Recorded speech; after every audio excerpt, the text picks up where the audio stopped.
Good morning, welcome to Breakfast with Naga Chetty and Charlie State. Our headlines today.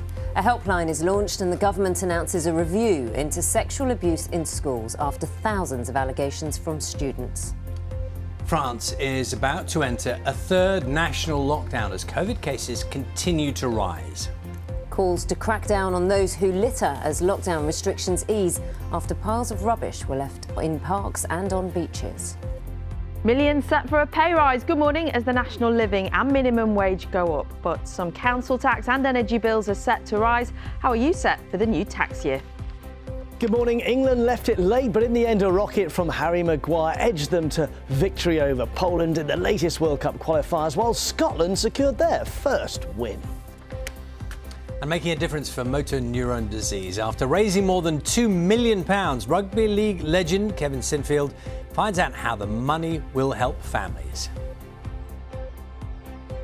Good morning from the National Trust Australia Park in London. We're here to see the blossom this morning.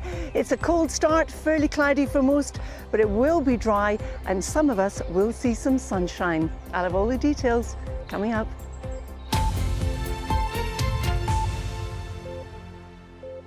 Good morning. It's Thursday, the 1st of April. A new NSPCC helpline offering advice and support to those who have been sexually abused or harassed in schools launches this morning. It comes after thousands of current and former pupils went online to share their experiences.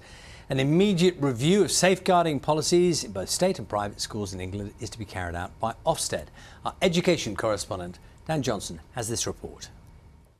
If you were walking upstairs and there was a group of boys behind you, it was pretty normal to be groped. These are young women finally given a voice.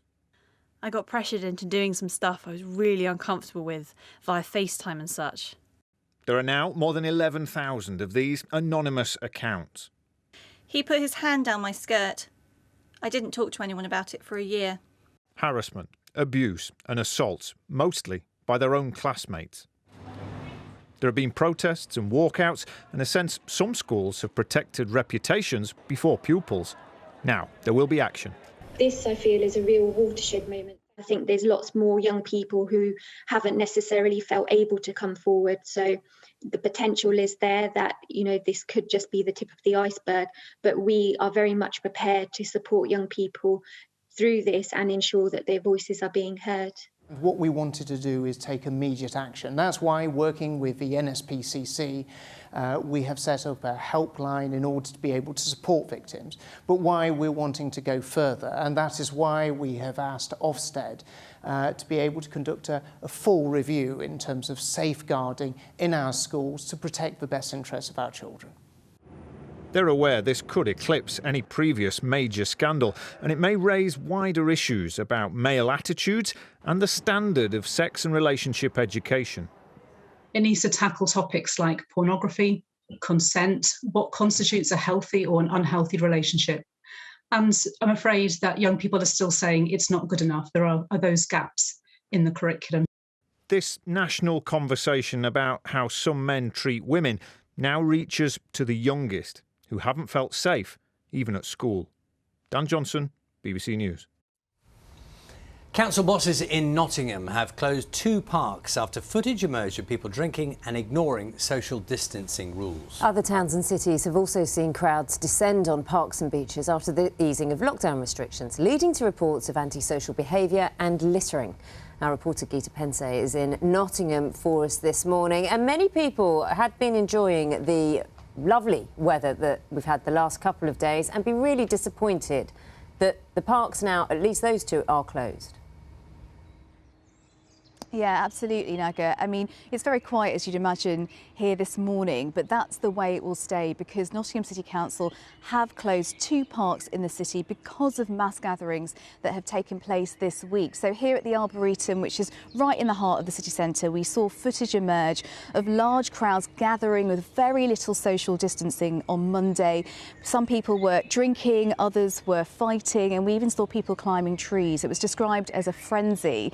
The following night, on Tuesday night, in another park close by, there were large gatherings there there too, which led to a huge clean-up operation the following day. And this issue with litter is something we're seeing in other parts of the UK too. So we have seen images of litter in parks in Sheffield, in Leeds, at Hyde Park Corner in London. And like you say, understandably, people want to get out to enjoy the warm weather. But officials are saying that we must stick to the current restrictions, that we can only meet in groups of up to 6 people or 2 households mixing. And they say that's as much about safety as it is about the impact on the clean-up operation for people that have to deal with the litter the following day. Here in Nottingham, as we said, 2 parks are now closed, and the council leader says that he does regret having to take that action when so many people were looking forward to enjoying green spaces like this one, the Arboretum in the city centre. And he says it's because of the actions of a small, thoughtless minority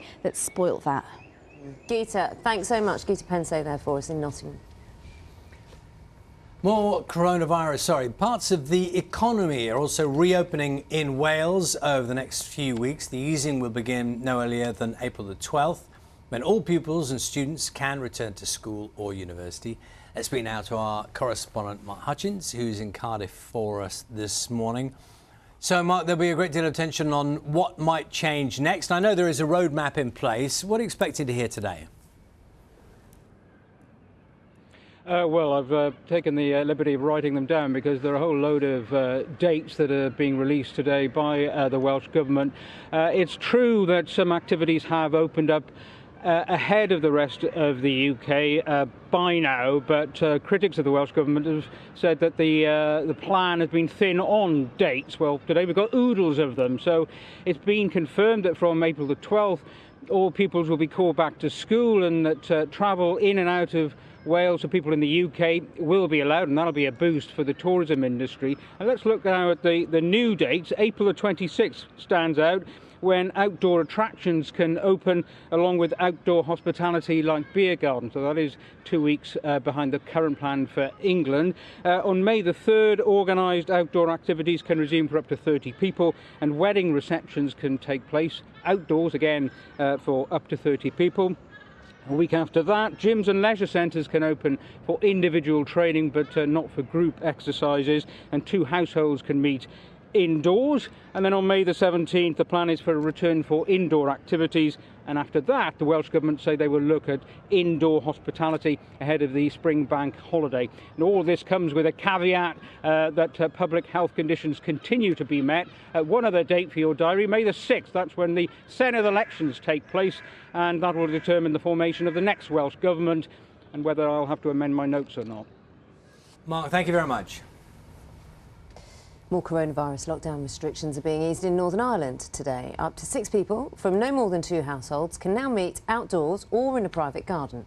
10 people from no more than 2 households can take part in outdoor sporting activities, and golf courses and tennis courts can reopen.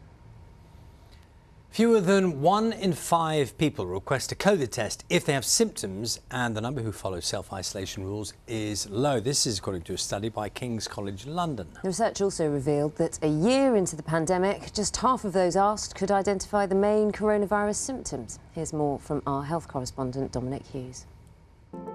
If you have symptoms, you need to get a test immediately. The test and trace system has been a key part of the government's strategy in the fight against the coronavirus and will be equally important in the months to come. But a series of surveys involving more than 50,000 people across the UK reveals some worrying findings. Overall, fewer than 1 in 5 said they would request a test if they developed symptoms of coronavirus. Only half could identify the main symptoms of COVID-19, which include a cough, high temperature and a loss of taste or smell. And while 70% of people said if they were to develop symptoms they intended to self-isolate, the reality was that fewer than half reported that they did in fact do so. So I think that it's important to remember that all of these behaviours are really complex. Staying at home and self-isolating is actually a really difficult behaviour to do. And there are lots of different reasons why people may not be able to do it. It might be that they need to go out to work, they need to go out to care for someone, they need to go out to bring their kids to school, they need to go out to get food for their family or medicines for their family. And it's not really a one-size-fits-all solution. The report raises doubts about the impact of a much criticised £37 billion test and trace system. The government says test and trace has saved countless lives since it was introduced and maintains the overwhelming majority of people self-isolate when asked to. But given the central role the system will play in the UK's recovery from the pandemic, there will be concerns if it's still performing poorly. Dominic Hughes, BBC News.